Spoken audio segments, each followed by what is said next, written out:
Hi, YouTube. My name is Laura, and seeing as how there is no other way, I'm putting this online. Maybe I can find someone who will help, or maybe this will lead nowhere. At the very least, I can warn others who are in a situation like our own. I know the internet has helped many people find help when they need it. Thanks to things like social media, I'm hoping someone will know someone who can at least point us in the right direction. I'm starting this vlog to document the ordeal. I don't know how or when it may ever end. We live in rural Appalachia. This is my review of our Clayton home's experience. It takes some time to get through everything, so please bear with me. Get some popcorn or a snack. I'm sorry. Settle in. It's going to be a while. I'm the primary caregiver for 3 disabled adults. In my spare time, I'm an author. For this video, I'll just call my family husband, son, and mom. Husband and mom are heart patients. He has congestive heart failure, and she has severe AFib, as well as debilitating arthritis. Son is autistic. In 2019, we began the process of moving closer to medical facilities. I don't want to move anymore. We lived on a generational farm that had been in the family for over 100 years. It was also 30 minutes from the nearest grocery store. Needless to say, we had to get closer to doctors. We eventually decided to get a double-wide mobile home. Everything would be new and under warranty. We were on a fixed income, and no one in the home could take on a fixer-upper house. Also, mobile home industry estimates said a family could be in a mobile home in as little as 45 to 60 days. We knew it would be best to just get the move over with. We visited a Clayton dealership that had serviced other family members in recent years. We chose a home that was perfect for handicap accessibility. It was open, with plenty of room for either a walker or a wheelchair. There were an ideal number of amenities, and the hallway was short. The back door was on the same side as our driveway, so it was perfect for a handicap ramp. They said we were lucky because we just caught the end of a promotion where customers didn't have to make a payment for 90 days after moving in. They further added they always brought a cleaning crew in to clean customers' houses prior to moving in. All these things were repeated through the process. We selected everything in February. We filed our paperwork and everything appeared positive. We asked our salesman about selling our current home and he gave us the go-ahead. We sold our home to a relative in March. We waited for updates and were always told it would be any day now. We chose our land and started the process to install a septic system by April. We repeatedly said we needed a handicap ramp and the home model we selected because there were handicapped people in the home. We were going to do a package that combined land and home. They even said they'd just received a new model on the lot and it was ours. We did not get anything in formal writing, but it is all in text messages, which I still have. They told us we had a selection of lenders. In the beginning, the contractor who performed the grade work on the land met us in April. He said since the land was flat, the necessary work would be minimal. He estimated it around $5,000 to $7,000 for a 2-inch grade, footers, and septic. May passed with no real movement forward. We were eventually told we had to use Vanderbilt, Clayton's finance company. We weren't happy about it, but the relative who bought our house began demanding rent. The amount of rent he wanted was around 3 times the mortgage payment on it. We were between a proverbial rock and a hard place. We had to get into the new home ASAP. Still, nothing happened. A few moments later. Our sales contract for our land was going to run out, so we had to buy the land. We closed on it around the first week in July. We thought it couldn't be much longer. We then had land as collateral. We paid the down payment for the home in July, as if by magic. Suddenly, there wasn't enough money for the home we selected. We were never given a financial breakdown of how our money was used.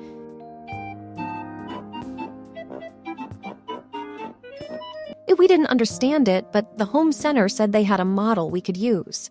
Bad luck continued to plague us. There was always a delay for some reason. Despite the fact that we didn't have but 4 or 5 accounts to pay off, the finance company continued to request copies of payoffs. They requested the same documents around 20 times. We eventually learned the representative who'd handled our case at the finance company might be fired, but even then, there still wasn't much going on. 2,000 years later. Our dealership was very small, just a handful of salespeople and staff. They knew everyone had disabilities, and I had no time to push them forward. I think they took advantage of that. We finally closed on the home at the end of August. They graded the land in September. They delivered the home to the site in October. Still, nothing much happened. One eternity later. There were no technicians there. We work today! Oh, that's great!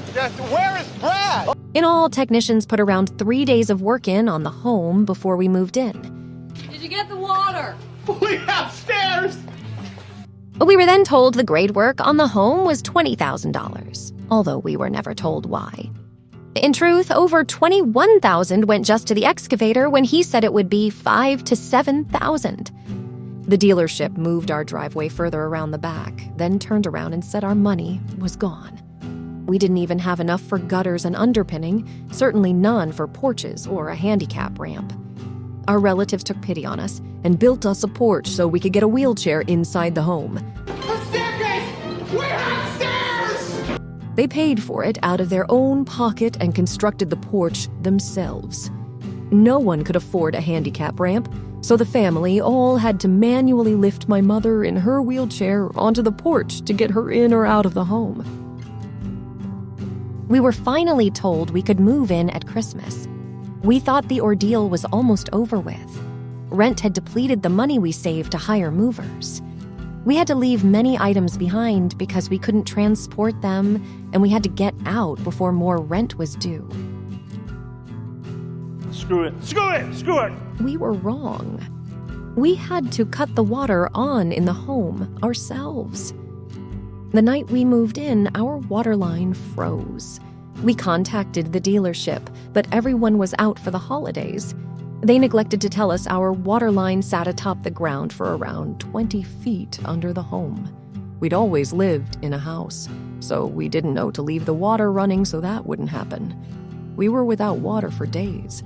Our relatives had to help us just get some water. There was no communication from the dealership for anything after August.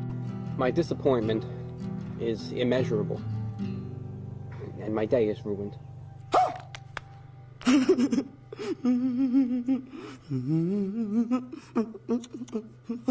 The finance company said several times the dealership told them they had talked to us, when they never did. The setup manager even told me I was sent to teach him patience, and was like his ex-wife. Noswangers and rotten, vermicious knids. I refused to talk to him after that. It had been nearly a year, and I had 3 others who needed a roof over their heads. Almost 2 weeks later, the dealership got around to seeing if we had water. It's the biggest piece of dog shit. After that, we didn't hear from them again. We had no paperwork on the home. We didn't even have permanent door locks, just the temporary sales lot locks. My schedule stayed booked already with doctors and therapists, so there was no way I could chase them around.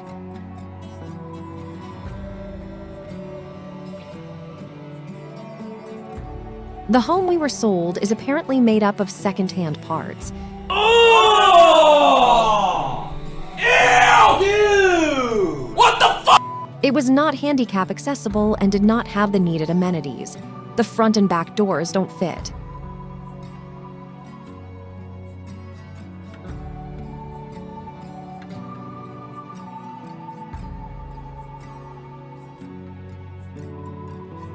The siding on the ends doesn't match the home. Construction debris was all over the home.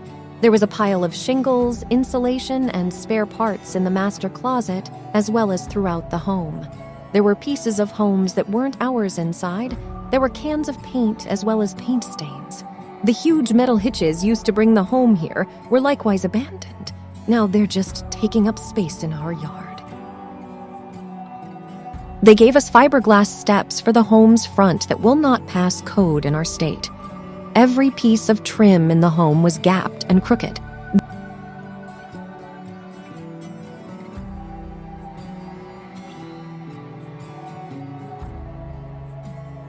Drawers didn't work or were warped. The shower doors in the master bathroom wouldn't properly close. The blue plastic on the new appliances was glued on. We still don't know how that was done. We had to scrape them with razor blades to get the plastic off. We still have plastic pieces we can't reach.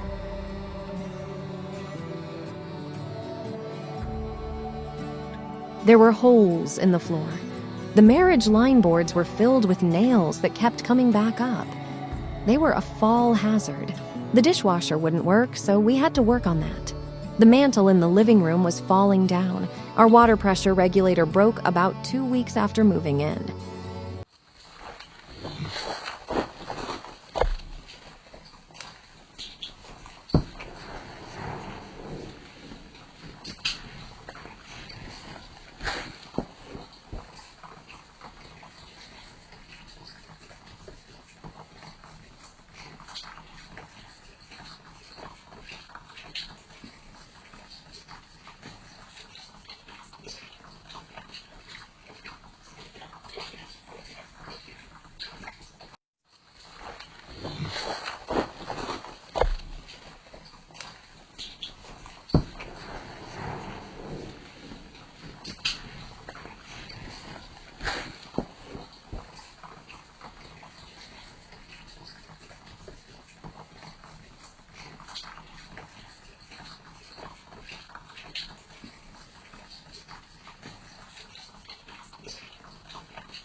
We had non-functional ceiling fans. There were no lights outside the front of the home. The wooden faux eaves on the front of the home were fractured. The siding continues to pop off to this day. The gutters are crooked. Both HUD and our county building inspector said it looked like our home had been in a collision. Of course, Clayton never admitted such a thing happened. They just said it was supposed to look like that.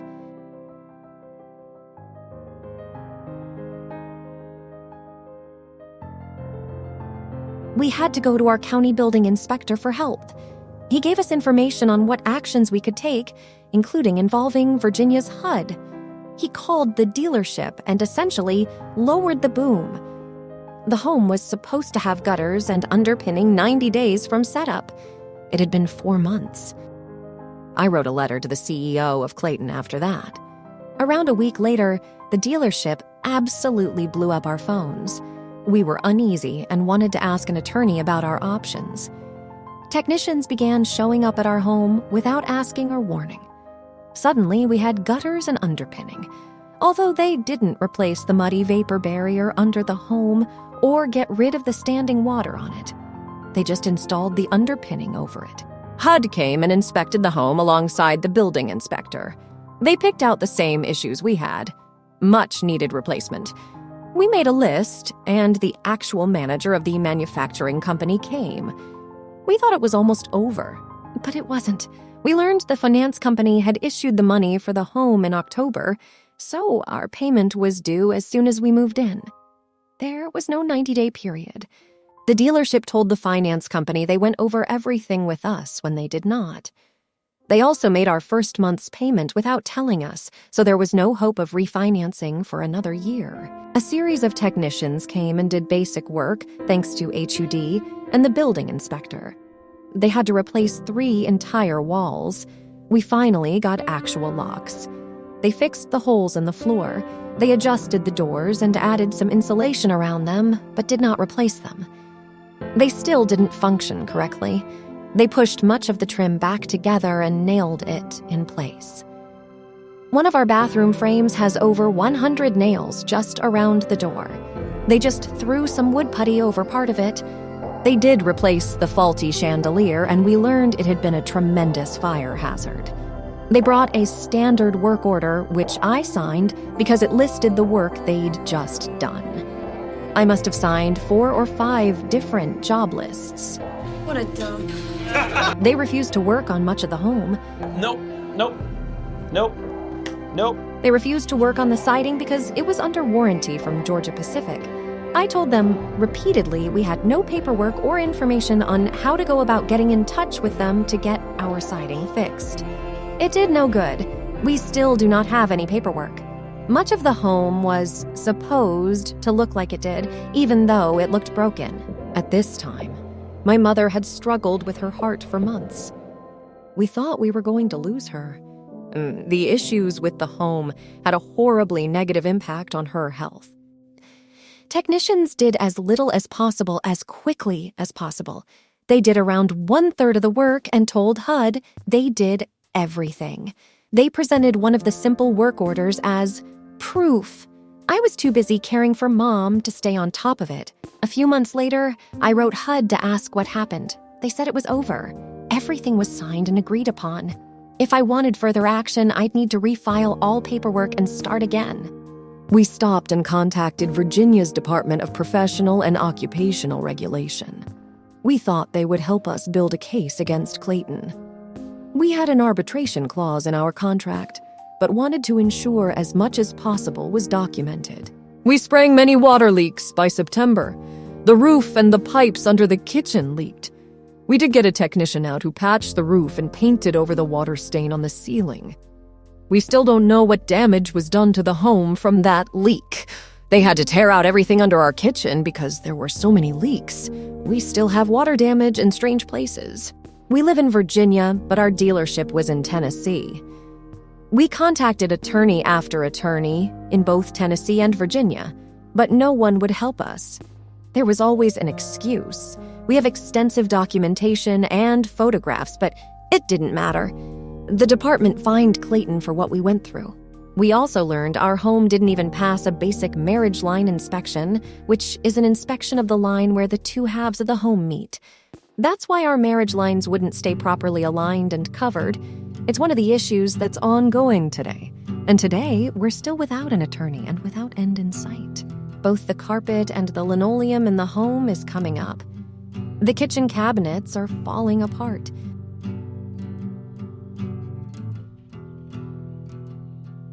Splinters in the trim for our interior door thresholds are sharp enough to cut in several places. We can't sand them, or it will ruin the finish. We've already had to start replacing what the technicians worked on. Clayton installed a water regulator after we moved in because ours broke. We were wasting water and power. We recently had to replace that ourselves.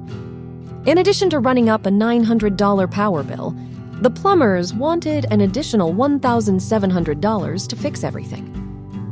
The regulator Clayton installed is far older than our home, so that was secondhand as well. We did a Band-Aid fix until we can get professionals to work on it. We've contacted construction attorneys. We've contacted arbitration attorneys. We contacted consumer law attorneys. We even contacted local charities who built ramps to see if they might install a handicap ramp. We had no luck. We go from referral to referral. We also found the home was installed in the wrong place, and because of how it was installed, no ramp can be attached to the only porch on the home.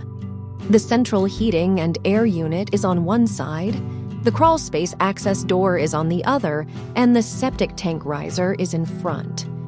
We had regular contractors inspect the home, and they estimated necessary improvements would cost over $70,000, which didn't even include redoing the work outside, correcting marriage line issues, or needed work under the home. This for a home that was sold as new. I'm sure this isn't everything, but it's a lot. It's an absolute nightmare. I'm sorry it isn't happier and that it took so long. Thank you for listening.